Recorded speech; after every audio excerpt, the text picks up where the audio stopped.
दोस्तों, क्या कभी आप लोगों ने सोचा है कि ब्रा शब्द कहां से आया है? इसका फुल फॉर्म क्या है? क्या इसका भी कोई फुल फॉर्म है? इसकी क्या कहानी है? ये एक अंडरगारमेंट है, ये तो सभी लोग जानते हैं, लेकिन कभी लोग ये नहीं जानने की कोशिश करते हैं कि एक्चुअली आया कहां से है, क्या है इसकी पूरी कहानी। जिस कहानी के बारे में हम लोग इस वीडियो के अंदर जानेंगे, इसे जानने के लिए, समझने के लिए वीडियो के साथ लास्ट तक बने रहें। बहुत ही इंटरेस्टिंग वीडियो होने वाली है। वीडियो को लाइक करके हमारी टीम का हौसला बढ़ाएं, क्योंकि इस टाइप की सभी इन्फॉर्मेशन को कलेक्ट करके आप तक पहुंचाने का काम करती रहती है। कमेंट करना ना भूलें, आपका कमेंट, आपका लाइक हमें बहुत बड़ा मोटिवेट करता है। आइए दोस्तों, हम लोग समझते हैं, जानते हैं इसके बारे में।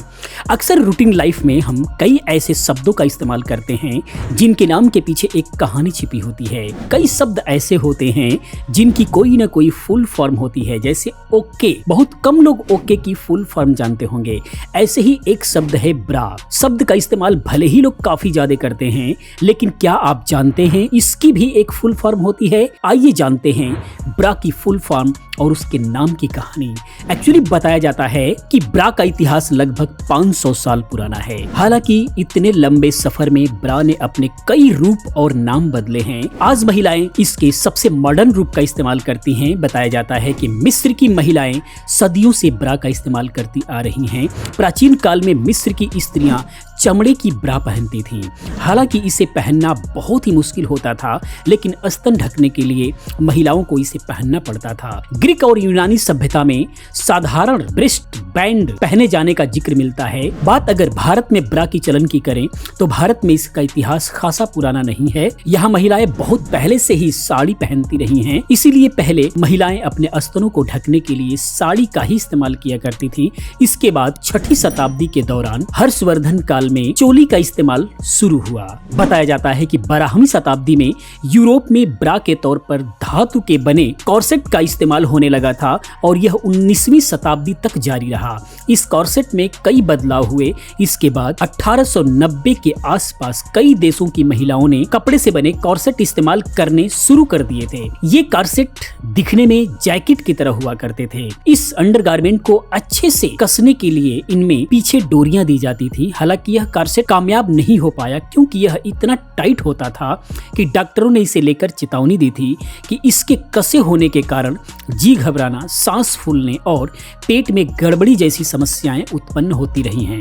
इसीलिए इसको चेतावनी दी गई कि इसे ना पहना जाए। इसके बाद महिला समूहों ने भी इसका जमकर विरोध करना शुरू कर दिया और 1900 के दशक तक इसका इस्तेमाल लगभग बंद ही हो गया। फिर कहां से आया ये ब्रा शब्द? अगर हम इसकी बात करें तो बीबीसी कल्चर में छपे एक लेख में बताया गया है कि पहली मॉडर्न ब्रा फ्रांस में बनी थी। ब्रा का नाम ब्रेसियर शब्द से लिया गया है।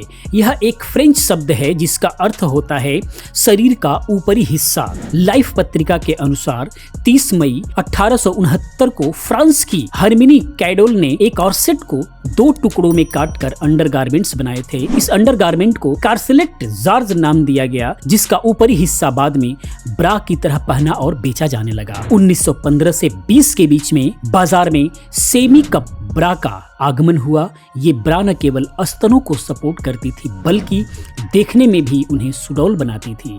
इसके बाद 1940 के दशक में बाजार में नए तरह के ब्रा आने लग गए। उस समय की बॉलीवुड की मानी जानी अभिनेत्रियों ने उसे पहना और बॉलीवुड में भी सन 1955 से 70 तक इसका इस्तेमाल होता रहा। इसके बाद स्पोर्ट्स ब्रा की शुरुआत 1975 में हुई। हालांकि स्पोर्ट्स ब्रा को भी लगभग 25 साल तक अंडरगारमेंट्स की तरह ही इस्तेमाल किया जाता रहा।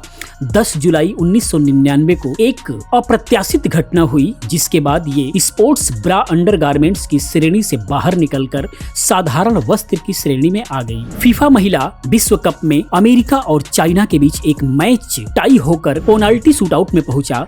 अमेरिका की महिला खिलाड़ी ने निर्णायक गोल करते हुए अत्यधिक उत्साह में जश्न मनाते हुए अपनी टी शर्ट उतार फेंकी। इस घटना से ही महिला खेल के इतिहास में बहुत बड़ा उलटफेर हो गया। बस तभी से महिला खेल के दौरान स्पोर्ट्स ब्रा का इस्तेमाल होने लगा। साथ में ब्रा का विरोध भी होते रहे हैं। फैशन मैगजीन वोग्यू ने ब्रा को मशहूर करने में अहम भूमिका निभाई है। वोग्यू ने 1907 में ब्रेसियर शब्द को बहुत फेमस किया। हालांकि इसका जमकर विरोध भी हुआ। ब्रा का विरोध करने के साथ साथ ही कई महिलावादी संगठन ने इसके नुकसान के बारे में भी महिलाओं को आगाह किया।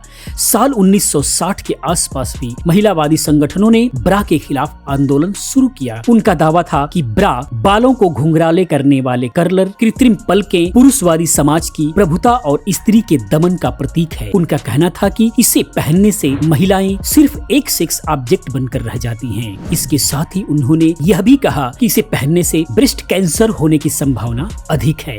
तो दोस्तों, ये था ब्रा का इतिहास। आपको ये जानकारी कैसी लगी प्लीज आप कमेंट में जरूर बताते रहें। इसी प्रकार की वीडियोस को देखने के लिए चैनल को सब्सक्राइब करें, चैनल के साथ बने रहें। मिलते हैं अगले किसी और अच्छी इन्फॉर्मेटिव वीडियो के साथ में। पूरी वीडियो देखने के लिए आपका बहुत बहुत धन्यवाद करते हैं।